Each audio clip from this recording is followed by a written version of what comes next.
Hello everybody, welcome back to HardReset.Info channel. In today's video, I'll show you how to turn off NxtVision to optimize display on TCL NxtPaper 70 Pro.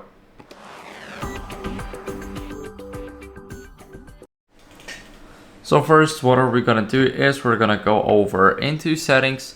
Once we are in the settings, we want to go over into the display, and here in the display, what are we gonna do is we're gonna go over and we have the NxtVision. So here we can turn this off. As you guys can see now, here you have a comparison of how it looks when it's off or on, and you cannot just tap on it, you will just see the little movies. And that's basically turning it off. So we want to turn off every single switch. So we have only 3 switches here, as you guys can see. Now let me also switch to light mode so you guys can see it more clearly.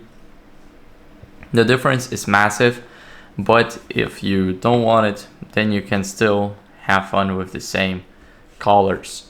So that's how you guys can turn off NxtVision to optimize the display on your TCL NxtPaper. And thank you for watching. If you enjoyed this video, then leave a like, subscription, and a comment, and I'll see you in the next one. Bye.